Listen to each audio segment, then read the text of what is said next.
Dear students, welcome to my YouTube channel advance biology Bhagalpur. आज जो हम डिस्कस करने जा रहे हैं, हमारा टॉपिक है अनुकूली विकिरण, एडेप्टिव रेडिएशन। ध्यान दीजिएगा, जैसा कि आप सभी को पता है कि अभी जो हम डिस्कस कर रहे हैं वो इवोल्यूशन चैप्टर है। इससे पहले वीडियो में हम लोगों ने जैव विकास के सिद्धांत को अच्छे तरीके से पढ़ा था। तो जैव विकास के सिद्धांत को प्रतिपादित करने से पहले डार्विन के लाइफ में जो अलग अलग तरीके की व्यावधान उत्पन्न हुई थी कि किस तरीके से खोज करना है, उनकी बातें हम लोग कर चुके हैं। उन्हीं में से छोटा सा टर्म बच गया था जिसका नाम है अनुकूली विकिरण, एडेप्टिव रेडिएशन। ये क्या है? तो ध्यान से सुनिए, ये क्या है। अब मान लीजिए कि कोई भी जीव जंतु जो अब प्राचीन समय की बात करें तो बहुत ही पहले जिस स्थान में निवास करता था उसके आसपास के क्षेत्र को डार्विन ने जब देखा तो उसे पता चला कि विभिन्न अलग अलग प्रजाति के जो जीव हैं उसके संरचना, व्यवहार, आकार पूर्वजों से कुछ मिलता जुलता है, लेकिन उनका जो खाने पीने का ढंग है, रहने का ढंग है, उसके शरीर का जो आकृति वो बदलते जा रहा है। तो इस प्रकार के अगर बदलाव आते हैं किसी एक जीव के अन्य भौगोलिक क्षेत्र में रहने के बाद, इस बदलाव को ही हम लोग अनुकूली विकिरण कह सकते हैं। ऐसे समझना। आइए किताबी भाषा में थोड़ा सा इसका जानकारी हम लोग लेते हैं। एक विशेष भौगोलिक क्षेत्र में अलग अलग प्रजातियों के विकास का प्रक्रम एक बिंदु स्थान से शुरू होकर अन्य भौगोलिक क्षेत्र तक प्रसारित होने की प्रक्रिया को एडेप्टिव रेडिएशन कहा जाता है। यहाँ दो बातें ध्यान रखना है। पहली बात कि एक विशेष भौगोलिक क्षेत्र में, यानी कि डार्विन ने इस निष्कर्ष के लिए एक विशेष भौगोलिक क्षेत्र पर निष्कर्षण किया था, देखा था वहाँ के डायवर्सिटी को, वहाँ के वेरिएशन को। उन्होंने क्या देखा था समझिए कि वहाँ पर जो भी अलग अलग प्रजाति थे उसका जो विकास हुआ है उसका कहीं न कहीं एक बिंदु, मतलब प्राचीन समय में कोई एक जीव था जिससे वो शुरू हुआ है, और जब वो अन्य भौगोलिक क्षेत्र मतलब हो गया किसी दूसरे क्लाइमेटिक फैक्टर में, यानी जहाँ का जलवायु अलग है, जब वो गया तो उसके शरीर का आकार, संरचना, रहने का ढंग, खाना पीने का तरीका सारा उसका बदल गया। तो इस तरीके की अगर प्रक्रिया को कहें तो उसको हम लोग कह सकते हैं एडेप्टिव रेडिएशन, यानी अनुकूली विकिरण कहते हैं। हम लोग समझ चुके हैं। और दूसरे शब्दों में इसको समझते हैं कि एक ही जाति के जीव विभिन्न भौगोलिक क्षेत्र में पहुंच जाते हैं तो प्रत्येक में पहुंचे जीवों में अपने नए भौगोलिक क्षेत्र के अनुसार अनेक आकारिक परिवर्तन होने लगते हैं। ध्यान दीजिएगा, जैसे मान लीजिए कि अलग अलग जलवायु से जो जीव आते हैं किसी दूसरे जलवायु में रहने के लिए, तो उसके शरीर में उसके अनुसार जो है एडेप्टेशन होता है, यानी अनुकूलन होता है, और आकारिक परिवर्तन होता है, यानी उसके शरीर में, संरचना में परिवर्तन होता है। हालांकि ये शॉर्ट टर्म में नहीं होता है, इसमें लंबा समय लगता है। ठीक है। इसके फलस्वरूप एक ही पूर्वज प्रजाति के अनेक समष्टि यानी पॉपुलेशन में बदलाव आ जाते हैं, तो उसे एडेप्टिव रेडिएशन कहते हैं। तो कहा गया है कि जिसका पूर्वज एक ही जैसा है लेकिन उसके जो अलग अलग जनसंख्या होते हैं तो वो क्या है कि उसमें कुछ न कुछ बदलाव और परिवर्तन उसमें आता है। तो इस तरह की प्रक्रिया अगर होगी तो उसे हम लोग कहेंगे एडेप्टिव रेडिएशन।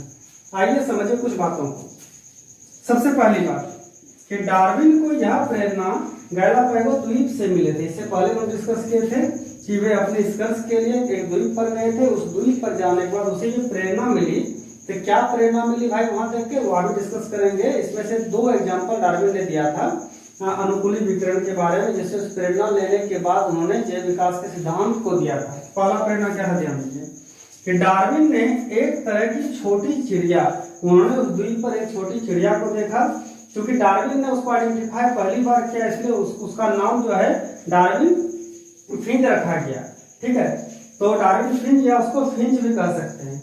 इसकी विभिन्न प्रजाति की चोंच की आकृति और आकार अलग अलग पाया, यानी डार्विन ने देखा उस द्वीप में कि जितनी भी चिड़िया थी उसके चोंच का जो आकृति था वो अलग था, यानी कि उसका संरचना में परिवर्तन आया। और क्या देखा, संरचना में परिवर्तन आने से उसके खाने पीने के ढंग में भी परिवर्तन आ गया, यानी कि कुछ ऐसे वो चोंच का जो विकास हुआ, उस चोंच के विकास के पे ही डिपेंड करता है कि कौन से पक्षी मांसाहारी और कौन से शाकाहारी है। शाकाहारी पक्षी का मतलब हो गया बहुत ऐसे पक्षी जो मीट नहीं खाते हैं। ठीक है। कुछ ऐसे पक्षी जो मरे हुए चीजों को नोच के खाएगा, तो वो उसी के आधार पे हो गया।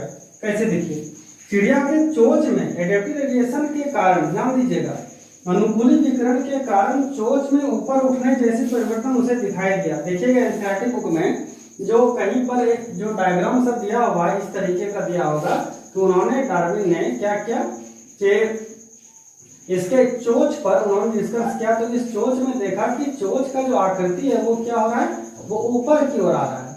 तो इसी चोंच की आकृति पर ही उसके खाने का ढंग निर्भर करने लगा।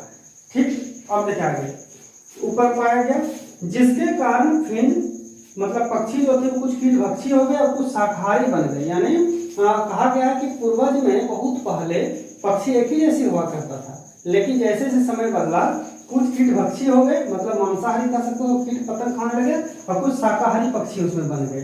किसके आधार पर, किसके कारण से, तो अनुकूली विकिरण के कारण से। आगे देखिए, डार्विन की फिंच जो थी इस प्रकार की घटना को एडेप्टिव रेडिएशन को समझने के लिए बहुत ही महत्वपूर्ण माना गया। यानी डार्विन ने जब वहां पर चिड़िया का के बीच में जब उसके वेरिएशन को देखा तो उसे प्रेरणा मिली, और बहुत अच्छा उदाहरण उन्होंने दिया किसके बारे में, तो अनुकूली विकिरण के बारे में। अब इससे अगला टॉपिक के लिए तुरंत मिलते हैं, इसको आप लोग उतार लीजिए या स्क्रीनशॉट ले लीजिए। डियर स्टूडेंट्स, डार्विन ने अनुकूली विकिरण को समझाने के लिए एक और उदाहरण प्रस्तुत किया था। वो उदाहरण क्या था, ध्यान दीजिए, वो था ऑस्ट्रेलियन मार्सुपियल। ऑस्ट्रेलियन मार्सुपियल क्या था भाई, एक प्रकार का यह प्राचीन शिशुधानी था। कहा जाता है कि ये एक ऐसा प्राणी है जो बदलते समय के साथ इसका विभिन्न स्वरूप, यानी उस प्राचीन प्राणी के जैसा ही अलग अलग बहुत सारे ऐसे जीव है जो अलग अलग भौगोलिक क्षेत्र में गए और उसका व्यवहार ही बदल गया।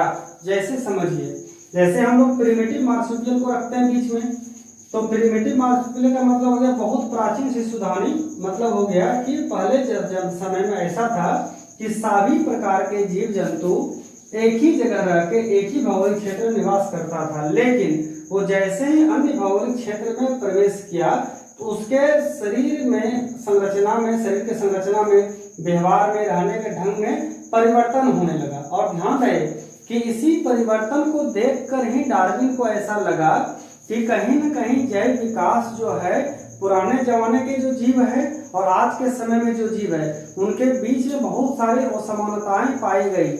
यानी कि हम लोग के जो पूर्वज थे उससे हमारे शरीर का जो ढंग है, रहने का तरीका है, बिल्कुल अलग हो गया। यहाँ तक खाना पीना का तरीका भी अलग हो गया।